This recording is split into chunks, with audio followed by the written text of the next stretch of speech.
नमो नमः सर्वे भवन्तु सुखिनः। बेटा आज हम करेंगे अष्टम पाठ। अष्टम पाठ का नाम क्या है? सुक्तय सुक्तियाँ।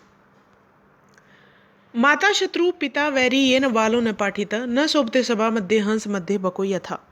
माता शत्रु है, पिता वैरी जो पिता वैरी है, ये न जो बालकों को न नहीं पढ़ाते वे माता पिता शत्रु है और वैरी हैं जो अपने बच्चों को नहीं पढ़ाते। न शोभते नहीं सुशोभित होते सभा मध्य सभा के बीच में हंस मध्य हंसों के बीच में बको यथा बुगले, जैसे हंसों की सभा के बीच में बुगले सुशोभित नहीं होते, जिस प्रकार से विद्वानों के सभा में मूर्ख व्यक्ति शोभित नहीं होते। इसका क्या अर्थ निकला बेटा? इसका भाव ये निकला कि वे माता पिता शत्रु और वैरी हैं जो अपने बच्चों को नहीं पढ़ाते। जिस प्रकार से हंसों के मध्य बुगले शोभित नहीं होते, उसी प्रकार से विद्वानों की सभा में मूर्ख व्यक्ति सुशोभित नहीं होता। ये दूसरा है बेटा हमारा, पृथ्व्याम त्रीणि रत्नानि जलम अन्नम सुभाषितम मूढ़ै पाषाण खंडेषु रत्न संज्ञा विधीयते। पृथ्वी पर त्रीणी रत्नानि तीन रत्न है, जलम अनम सुभाषितानि जल अन्न और अच्छे वचन, मूढ़ई मूर्खों के लिए पाषाण खंडेशु पत्थर के टुकड़ों की रत्न संज्ञा विधीयते रत्न संज्ञा दी गई है। जो मूर्ख व्यक्ति होते हैं उनके लिए पत्थर के टुकड़ों की रत्न संज्ञा दी गई। जो विद्वान लोग हैं बेटा इस पृथ्वी पर, उनके लिए तीन रत्न कौन कौन से बेटा? जल अन्न और अच्छे वचन। लेकिन जो मूर्ख व्यक्ति हैं उनको पत्थर के टुकड़ों की रत्न संज्ञा दी गई है। नंबर 3 है बेटा, आलस्य ही मनुष्याणाम शरीरस्थो महारिपु न अवसीदति।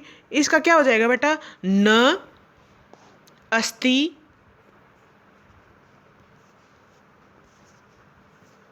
उद्यम और सम।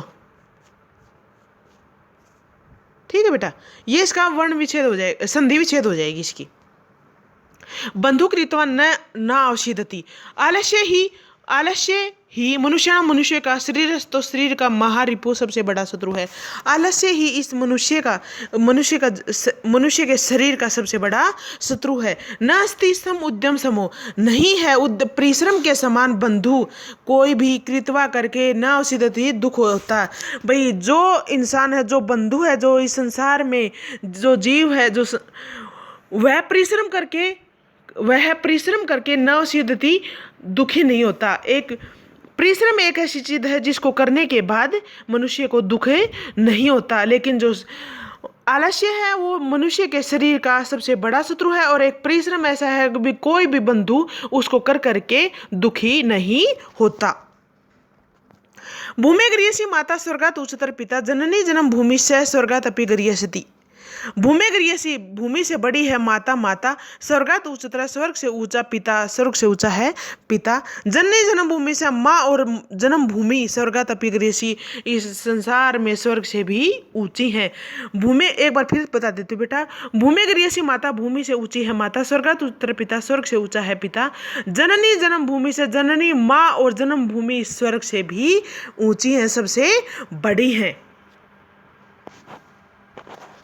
सलाई सलाई न माणिक्यम हर एक पर्वत पर न नहीं माणिक्यम मोती मिलते, मोक्तिकम न गजे गजे और मोती और मणिये न नहीं गजे गजे प्रत्येक हाथी के मस्तिष्क पर, और प्रत्येक हाथी के मस्तिष्क पर मोती मणिये नहीं मिलते। साधु नहीं सर्वत्र, साधु नहीं सर्वत्र हर जगह, साधु हर जगह नहीं मिलते। चंदनम न बने और चंदन हर एक वन में नहीं मिलता। इस श्लोक का भाव क्या निकला बेटा? प्रत्येक पर्वत पर मोती नहीं मिलते और प्रत्येक हाथी के मस्तिष्क पर मोती बणिये नहीं होते, हर एक जगह साधु नहीं मिलते और हर एक वन में बेटा चंदन नहीं मिलता।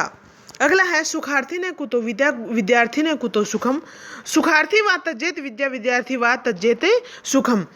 सुखार्थी ने सुख चाहने वाले को कुत कहाँ से विद्या सुख चाहने वाले को विद्या नहीं, विद्यार्थी ने विद्या चाहने वाले को कुत कहाँ से सुखम सुख। जो सुख चाहता है उसे विद्या नहीं और जो विद्या चाहता है उसे सुख नहीं। सुखार्थी वा तज्जेत विद्या, सुखार्थी सुख वा अथवा तज्जेत छोड़नी पड़ेगी विद्या। सुख चाहिए तो विद्या छोड़नी पड़ेगी, विद्यार्थी वा तज्जेत सुखम, और जिसको विद्या चाहिए उसको सुख छोड़ना पड़ेगा। जिसको सुख चाहिए उसको विद्या छोड़नी पड़ेगी और जिसको विद्या चाहिए बेटा उसको सुख छोड़ना पड़ेगा। सुख चाहने वाले को विद्या नहीं, विद्या चाहने वाले को सुख नहीं। सुख चाहिए तो विद्या छोड़ो और विद्या चाहिए तो सुख छोड़ो। बेटा ये शब्दार्थ आपने फिर नोटबुक में उतारने हैं और ये सारे शब्दार्थ आपने फिर नोटबुक में उतारने हैं और याद करने हैं। आपने बेटा कंठस्थ याद करने हैं। संख्या है 1, 4 और 6। ये आपने कंठस्थ भी याद करने हैं और सभी श्लोकों के 1 से 6 तक सभी श्लोकों की आपने हिंदी याद करनी है। और फिर नोटबुक में बेटा आपने ये शब्दार्थ उतारने हैं। गॉड ब्लेस यू बेटा।